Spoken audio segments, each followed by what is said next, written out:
O Benfica somou a quarta vitória consecutiva, desta vez com uma goleada chapa 5, onde as bolas paradas voltaram a ser decisivas e com alguns jogadores a destacarem-se muito neste jogo. Vamos falar um pouco sobre alguns jogadores que merecem mais oportunidades, mas também abordar a atualidade benfiquista, não só sobre o futebol, mas também das modalidades. Descobre tudo neste vídeo. Eu sou Miguel Alexandre Pereira e este é o 5 Minutos à Benfica.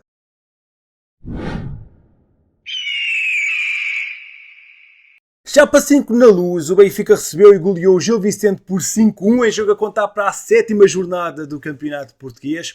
Os gilistas até marcaram primeiro, mas os encarnados reagiram de pronto, deram a volta e consumaram a sua superioridade, apesar de durante o jogo ter havido ali alguns períodos algo monótonos. A exibição benfiquista não foi exuberante, nem pouco mais ou menos, mas permitiu chegar a esta goleada e destaca-se principalmente a capacidade da equipa reagir à desvantagem e conseguir reviravoltas no marcador. Com 58.965 espectadores no Estádio da Luz, os gols das Águias foram apontados por Otamendi, Aktürkoğlu, Amdoni, Florentino Luís e Rolaiser. Este também acabou por ser um jogo especial para António Silva, que completou o jogo 100 com o manto sagrado. Ainda há muito a melhorar, mas estamos a ir num bom caminho. Com esta vitória o Benfica sobe para o segundo lugar provisoriamente com 15 pontos. O Porto joga hoje e pode ultrapassar os encarnados. As Águias estão a 5 do líder Sporting. A chicotada psicológica tem dado efetivamente efeito, uma vez que o Benfica soma a quarta vitória consecutiva. E a verdade é que há grandes diferenças entre o Benfica de Roger Schmidt e o de Bruno Lage. E talvez uma das maiores mudanças passa pelo Benfica voltar a ser perigoso nas bolas paradas. Se com o alemão tínhamos um número absurdo de cantos e livres e não conseguimos criar jogadas de perigo, quanto mais golos, isso mudou com Lage. Há jogadas perigosas e também há golos. Os cantos voltaram a ser uma arma muito importante no jogo do Benfica e ontem permitiram mais 2 golos às Águias. Desde que Lage assumiu o comando técnico do Benfica, os encarnados marcaram 14 golos em 4 jogos, tendo 4 desses golos sido bola parada. 3 de cantos, 2 ao Gil Vicente e 1 ao Santa Clara e um livre direto frente ao Estrela Vermelha. Esta eficácia nas bolas paradas demonstra o trabalho que está a ser feito no Seixal. É importante que essa evolução vá acontecendo e é continuar a construir jogadas de laboratório para tentar surpreender os adversários, principalmente em jogos mais fechados e mais complicados. Um canto ou um livre pode ser decisivo para conseguir um bom resultado e abrir ali a via para uma qualificação aos 3 pontos. Esse momento é cada vez mais importante no futebol atual e é preciso que esse aspecto do jogo continue a ser trabalhado e melhorado para que venham daí muitos mais golos. E um dos jogadores que tem estado a aproveitar muito bem as bolas paradas é nem mais nem menos do que Florentino Luís, que tem sido aqui um inesperado goleador. O médio formado no Seixal marcou mais um golo, o segundo desta temporada, e é algo surpreendente, uma vez que não é costume ele marcar. Aliás, a última vez que ele tinha marcado foi em 18-19, portanto há imenso tempo. O jogador de 25 anos conseguiu novamente comandar o meio-campo encarnado, sendo que encheu essa zona do terreno e terminou a noite a marcar. Atingiu o máximo de interseções, 5, ações defensivas no meio-campo contrário, 6, e de bloqueios de passe, 3. Estes dados são do goal point e demonstram bem que o jogador made in Seixal está num grande momento e a adaptar-se muito bem a este sistema de 4-3-3.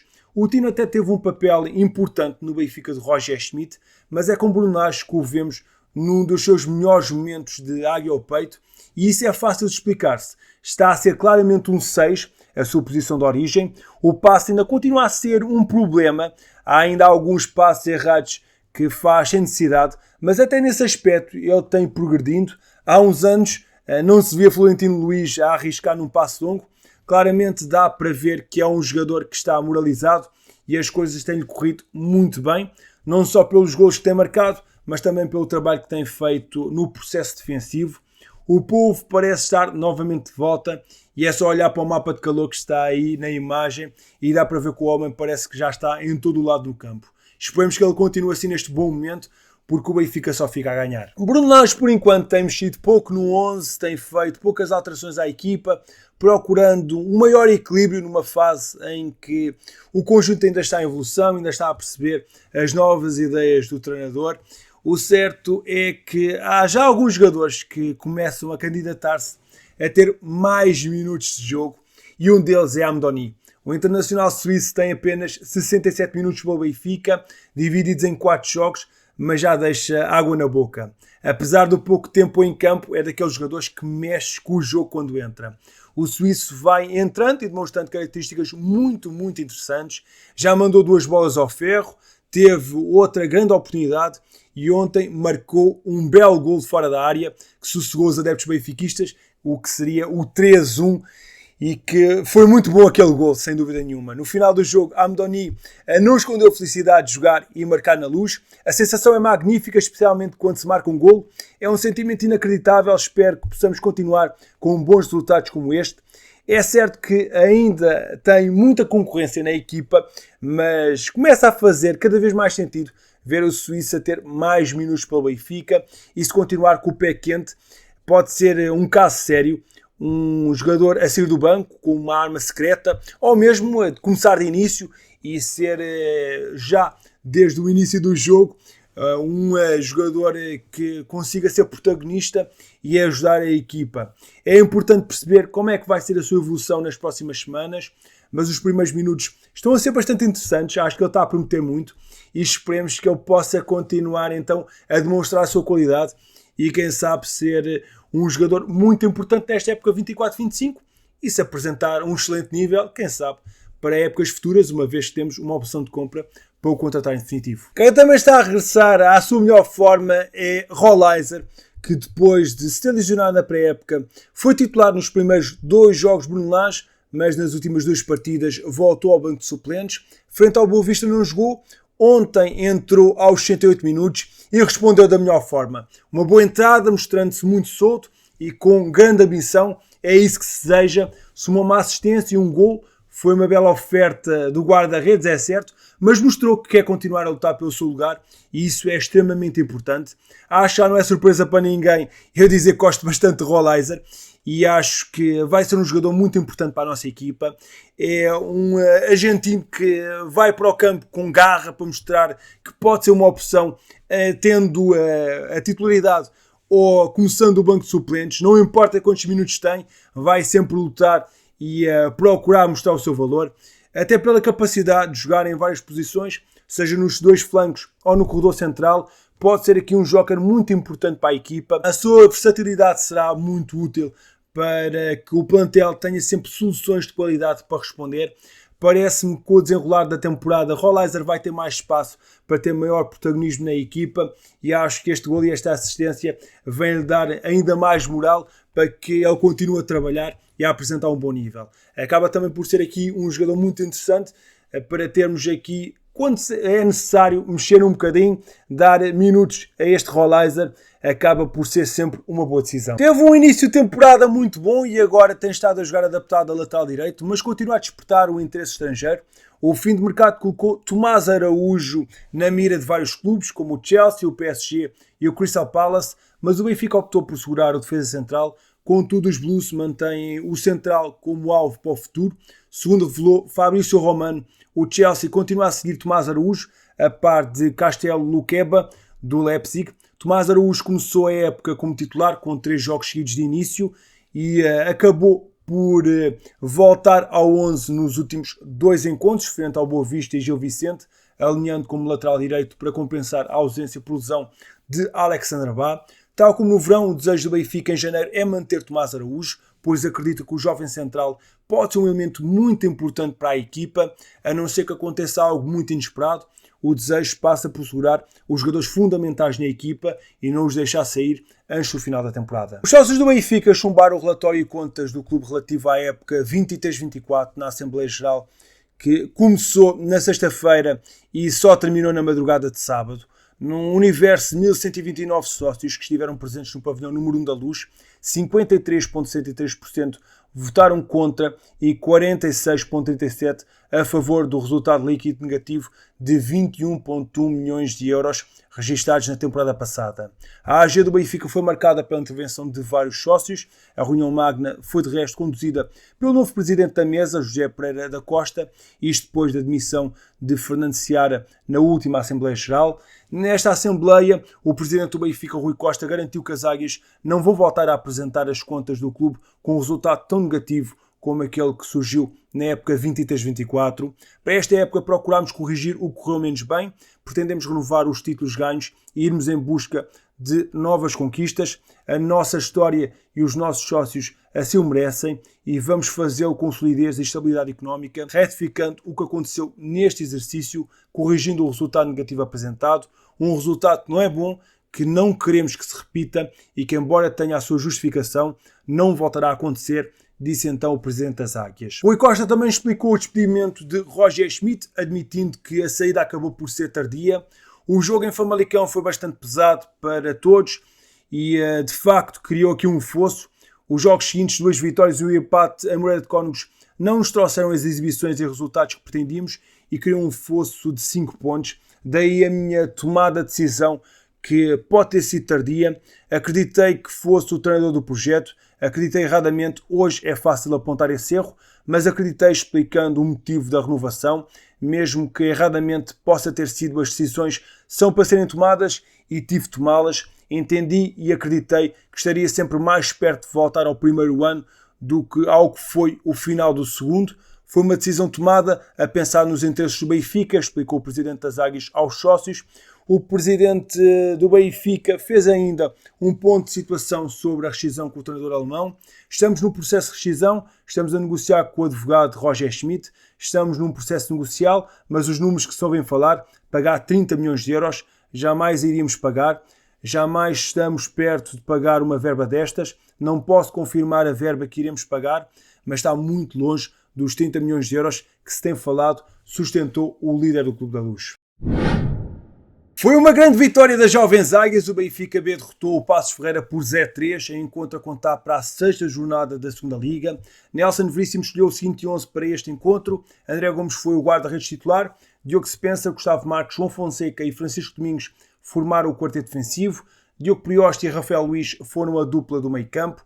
O trio do ataque foi composto por Hugo Félix, João Rego e Gerson Sousa.